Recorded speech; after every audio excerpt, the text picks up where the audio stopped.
In this country, we are rapidly going the way of what happens in the States, where there are huge claims. Last year, a mother from Baltimore in the USA, whose daughter was born with severe brain injuries after being given incorrect advice from doctors, was awarded $205 million compensation.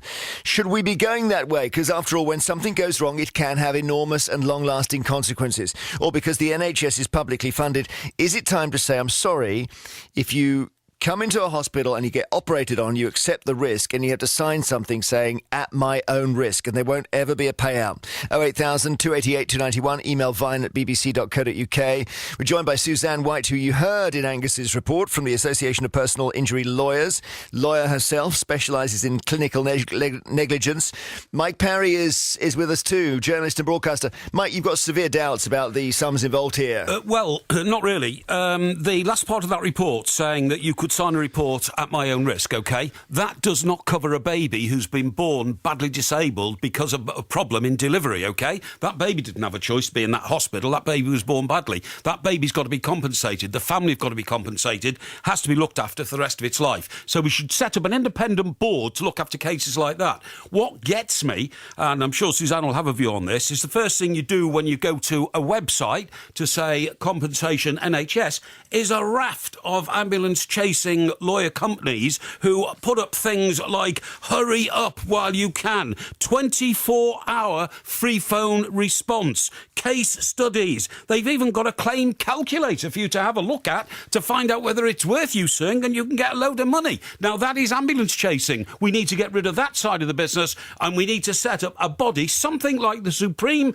Court of Justice, right, which rules and you can't appeal, and they give you money when you are damaged by the NHS, but not spurious claims. You'd be out of a job if they set that up, Suzanne. I'd be very happy to be out of a job. And I'll say to you, Mike and Jeremy, I've just come from a meeting with my client who said, I don't want to, you can tell Jeremy Vine, I don't want to be in your office having to litigate because my child's been damaged by negligence. And the focus of attention on the cost of this, instead of patient safety and making sure patients get adequate and proper care, not negligent care.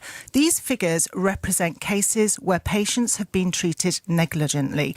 It is avoidable and preventable care. And to blame... It's always going to go wrong. Hang on. It's always going to go wrong sometimes in a hospital. If you're treating 1,000 people a week, you're going to have 3 or 4 cases that go badly wrong. That's not avoidable, actually. No doctor sets out to injure a patient, do they? We accept that. No nurse sets out to injure a patient. These are mistakes, they're accidents, and compensation should be given if it changes the life of the person concerned. But if somebody comes out with a broken toenail from a hospital and says, I'm going to sue because I got blood on my sock, these are the sort of things that have got to be swept away. That may not be I think that's very patronising. It's not patronising. I've just settled a case where we've got Shrewsbury at the moment. We have got 900 people suing the trust for maternal deaths. Why are we having maternal deaths to such an extent? We have got terrible figures, the worst in Europe. We have got stillbirths, the highest in Europe. We have got children getting catastrophic brain injury. Do you really think a family want to come to a lawyer to sue the hot trust because... Can I put this sensitively to you, which is that if in a case where you've had maternal death, meaning the mother dies, is that right? Okay. In a case where the child is tragically lost, what is the compensation for? Because nothing can replace that child. The compensation is incredibly low. It's in the region of £12,000 or £15,000 because all there is the bereavement damages. Right, it's a low cost. What is important here is that there are lots of incidences where patient safety is not improving. We have 200 babies a year damaged and nothing is getting better. There is not an open culture in the NHS. There is not a learning lessons culture, and also we've got whistleblowing issues as well. We need to be open and clear about when mistakes go wrong. But what about the culture of your industry, to the family? And I don't have an industry. I only have clients that come to me when they are injured. There's an industry which is ambulance chasing. The first thing I was ever told to do as a young reporter was chase that fire engine. There's a story at the end of it. These guys are trying to find people. They're encouraging people, come to us. You know the people who ring up and say, I believe you were in a car accident recently, which is a scamboli. This is almost the same. People are trying to encourage you to think, have you had any damage done to you inside the NHS? Now, the other thing, Suzanne, and I'm sure you'll agree with me here, 50% of all the damage money is obstetrics, right? So why doesn't the NHS start spending an awful lot more money on better obstetricians so there would be less problems and less damage? But childbirth and that area is always going to be where things go wrong. Of course it is, but if you get better doctors, the chances of them or trained doctors to even higher levels, there's less chance of that happening, isn't there? Can I just explain to you, because you don't understand? Oh, I do understand most Firstly, things. as the job I do, we do not get paid unless there's a negligent case. So the idea that anybody can come off the street and bring a claim is nonsense. Yeah, no win, no fee.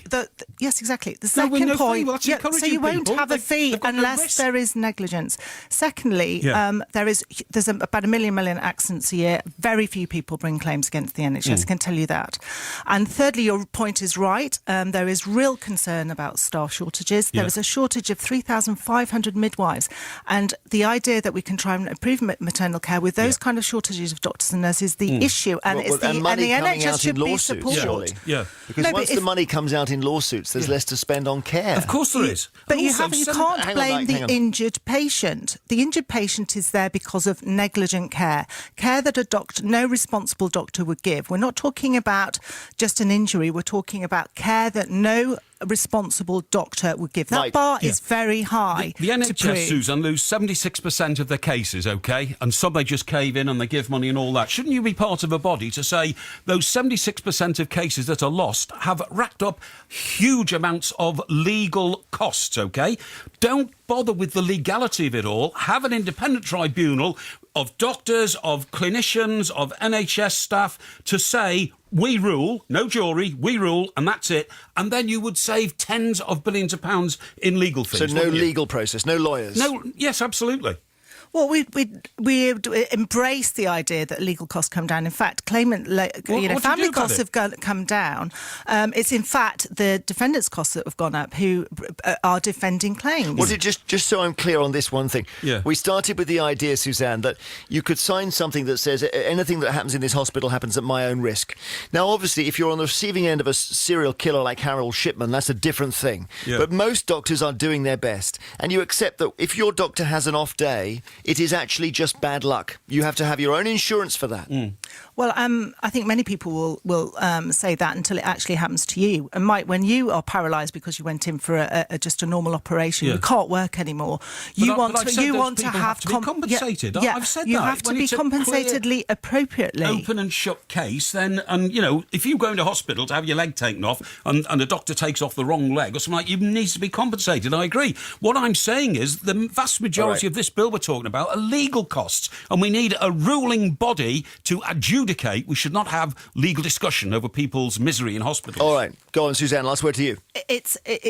We have to defend our clients, and they have to have proper legal advice. These cases are very complex, and we can't just dismiss them to a tribunal. It's not that simple. Thank you very much indeed, Suzanne White from the Association of Personal Injury Lawyers, and Mike Parry, journalist and broadcaster, talking about the NHS compensation claims. Situation